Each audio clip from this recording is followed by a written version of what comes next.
Alright, I'm on the road. I took the past couple days off of working on the car.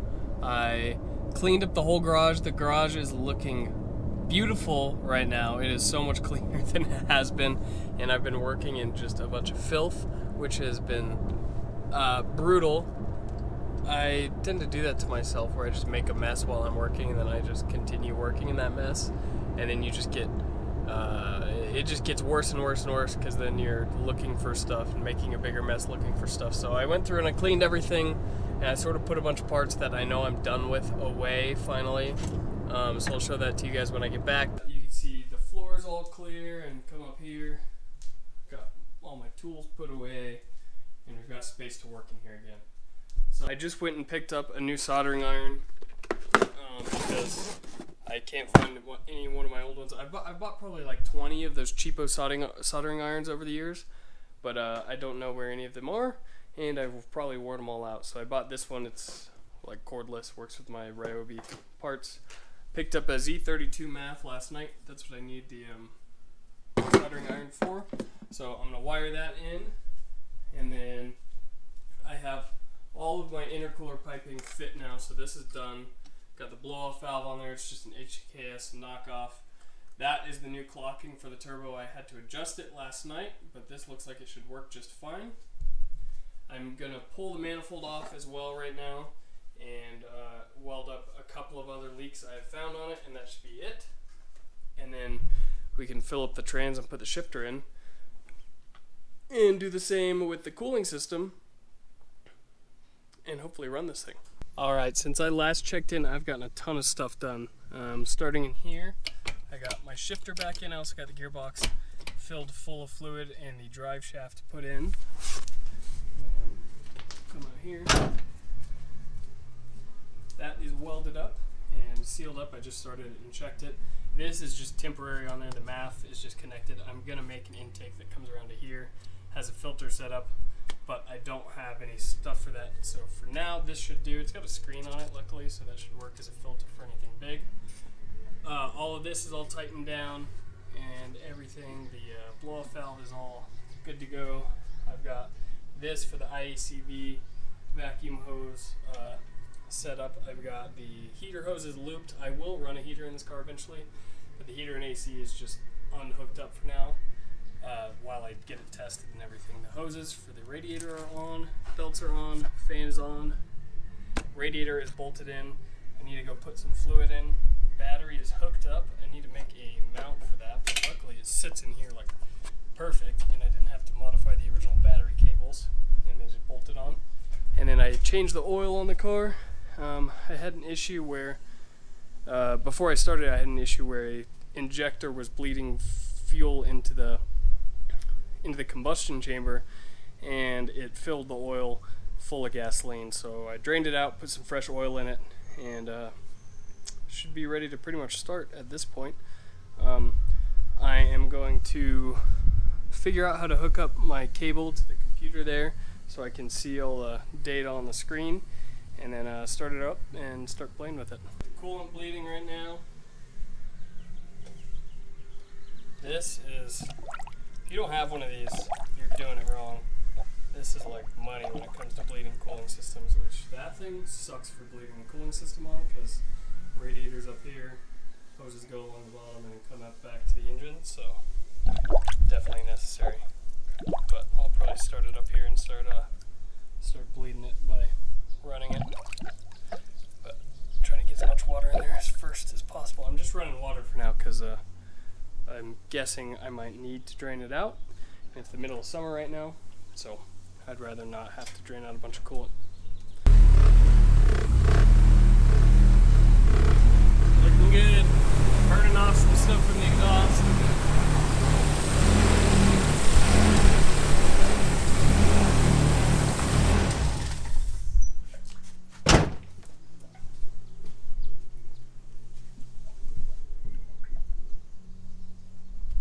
Just stopped to make sure that was just burning off residue from the exhaust, and it looks like it is. There's no leaks coming from either the turbo fittings, and there shouldn't be any other sources of oil anywhere around there anyways. So it is done bleeding, at least for now, without running it for too long.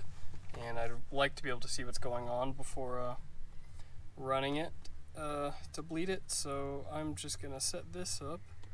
This is Niztune. It's just a stock ECU with like a daughter board that makes it into pretty much a standalone, but it runs on MAF, not a map like most standalones. But you get some advantages because it's the original ECU, like the original OBD2 port still works, which is pretty cool. So let's see, S14, 240SX, KA2496. Load a bass tune, which is just like the original factory. Let's see. This is going to be the original factory map. So today is a few days later, and a lot has happened, not regarding the car. I have done a lot of research and figured out a lot of information regarding how the tuning software works for this car, and just a lot of playing with it. But what I really mean is I have contracted the coronavirus, and I've been in bed for the past few days. So that's been fun. I'm still sick, but I'm feeling a bit better today, up to getting a little bit of work done. So something I need to do before I tune this car is get my wideband O2 sensor plugged in. I have the actual sensor in, and then I have the wiring into the interior. I don't have all my bezel for my radio and stuff. That was busted when the car was stolen, but that's where the gauge is going to go, so I just have it wired up to there for now. And then I have this serial to USB adapter. This is something that you have to have in order to connect your wideband to your computer to do data logging with it and everything. So I've had this just sitting on the shelf for years, and I managed to dig it up, and I'm going to solder a couple of things to this in order to sort of permanently install it in there. So I just have a USB cable that I can plug into the computer, and I can tuck up out of the way. Basically all you have to do is there is a blue wire that comes, here's the harness for the wideband. The blue wire goes to pin 2. These are all numbered in here if you look closely enough. And then pin 5, which I think is the bottom left pin, or maybe the top right, is going to just go to a ground. So I'm going to get those soldered up with my new little soldering iron here, and then we can figure out where we want to sort of set it up inside the car.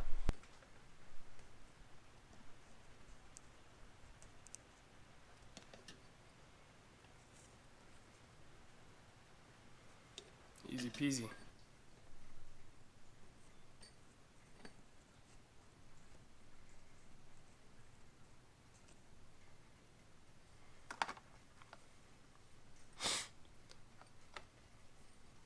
Alright, so I'm going to leave it like this, just open for now, while I test it out. But before I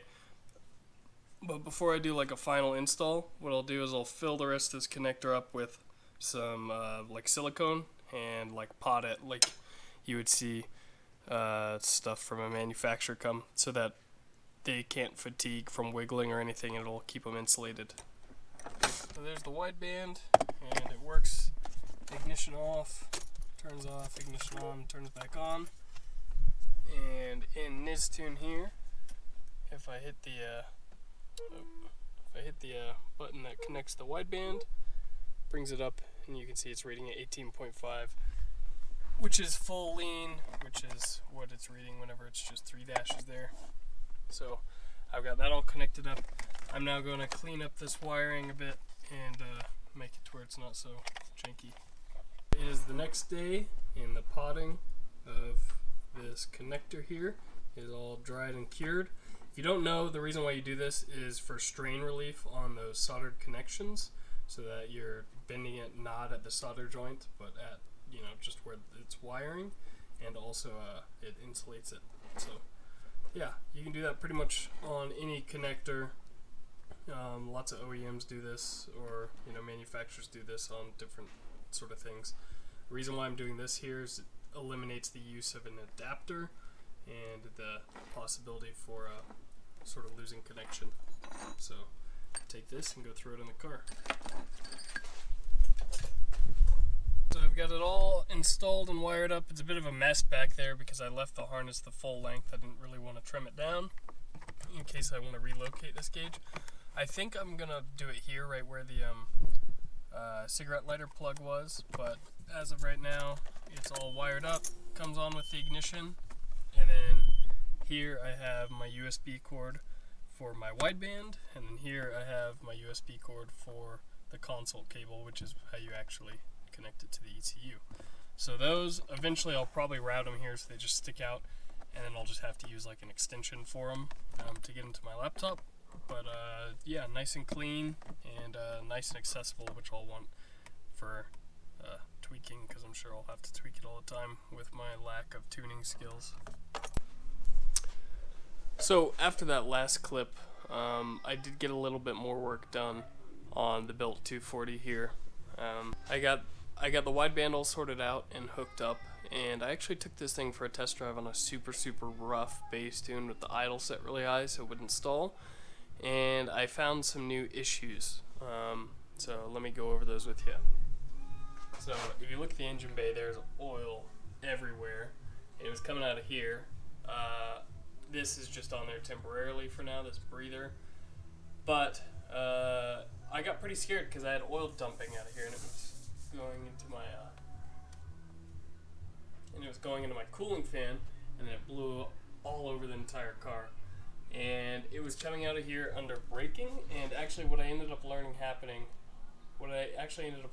what was happening was this car has S13 cams, and this is an S14 head, and there are an extra set of cam caps on the S13s, well, at least up until the 96, so actually S13 and S14, but in 97, 98, and this is a 97, 98 head, they got rid of the rearmost cam cap, but the cam has an oil port that runs through it, and that rear journal has an oil port that is supposed to oil that journal. Well, there's no journal there anymore, no cap, so the oil just sprays everywhere, and it goes straight up into the baffle inside of this valve cover, and then when you brake, it dumps out this breather port. So what I need to do is take the valve cover out, pop the cams out, and there is a plug in the back of the cam that you can just tap a little bit further in, and it'll cover up that port. The other thing that I found I needed to do, which actually I knew I needed to do this, I just hadn't done it yet. I don't have the factory O2 sensor in there. I just have my wideband hooked up here, so I need to pull my downpipe out and weld in the bung for the other factory O2 sensor. I'm going to do that one a little bit lower so this wiring drops down into the downpipe. There's some space down there to plug it in and everything. So I'm going to pop that out, pop these out, and get that taken care of.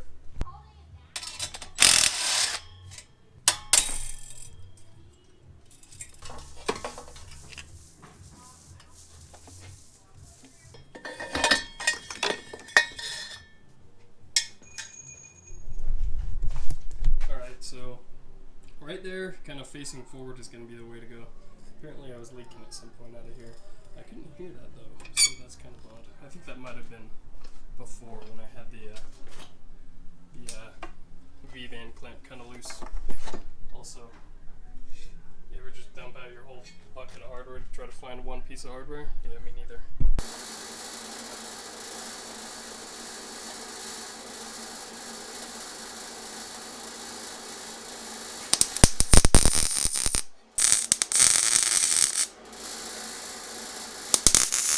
Now I've got both my oxygen sensors in there. I don't know if I explained it. This is the one that controls the short-term and long-term fuel trims. It's the factory oxygen sensor that pretty much just adjusts fueling at like low load, cruising and idling, just to keep it near stoic so that it runs slightly smoother. The ECU wants it, so I'm giving it to it. Right here I can show you what I'm talking about. So on the earlier cars you have another cap that comes all the way and captures this rear journal. Actually, you can see that oil port here. Actually, let's see. Yeah, there you go. So you have a rearmost cap on earlier models, and if we go and look inside of the valve cover, you can see why it causes this problem.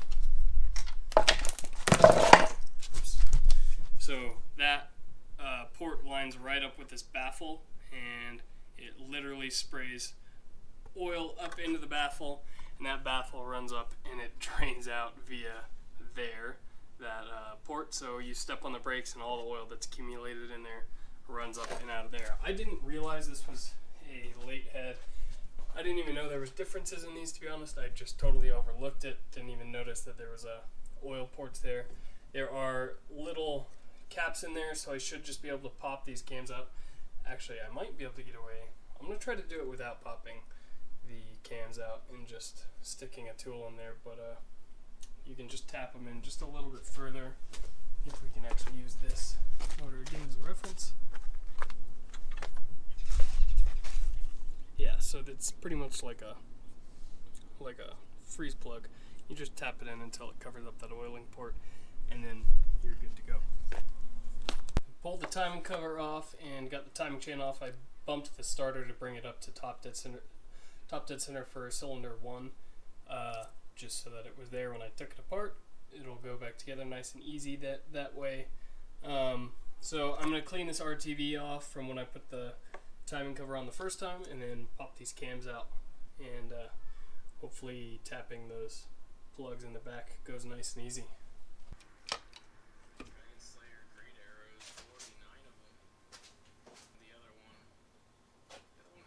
I took a socket and tapped those in there, and they are now sort of in line with those oil ports on both of these cams. They actually tapped in super easy, which I was kind of surprised about. But now that I've got that sorted out, I can throw the cams back in, put the timing back together, and that problem should be sorted out. And then I'll drop the downpipe back in because I welded that back in. I'm really happy. That really scared the crap out of me that I was getting all that oil out of there. I thought I had some major engine failure or something, and that would have been a pretty big bummer after one singular drive. Today is tomorrow again. I know this video is like all over the place, but between being sick and trying to work from home, my time is limited and my energy is limited. But here's what I have. The timing stuff is totally done. That totally worked, super easy, and it's all bolted back together and sealed up. Distributor's back in, set close to where it was. I'll have to reset that with the ECU. I also have this super ghetto intake setup right now. Pretty much these, you want your MAF sensors far away from the compressor housing so that the air isn't turbulent. Sorry about the thunder. And so I just have this ghetto set up right now just for like setting bass tuning and everything, because I don't have tubing to build an intake. So I've got that done, and then what else did I do? Oh yeah, the oxygen sensor is installed. So let's fire it up and see if she runs.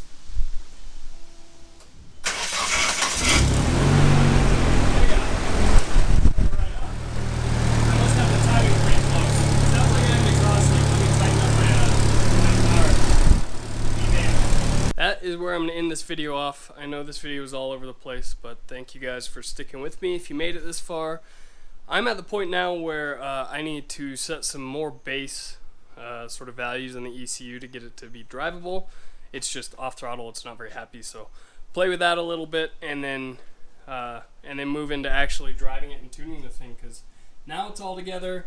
I don't have these oil leak problems. I need to figure out a hose. This will go to the intake eventually here, but for now it's just routed over here so that the air isn't getting all over the place. I also replaced this hose with one that fits a little bit nicer to get rid of any boost leaks, because I think the past hose was a little bit too big on this nipple, and I think I might have had a boost leak there. But it's ready to drive pretty much, just tuning. So thank you guys for watching, and make sure you leave me a comment, like, and hit the subscribe button. See you guys next time.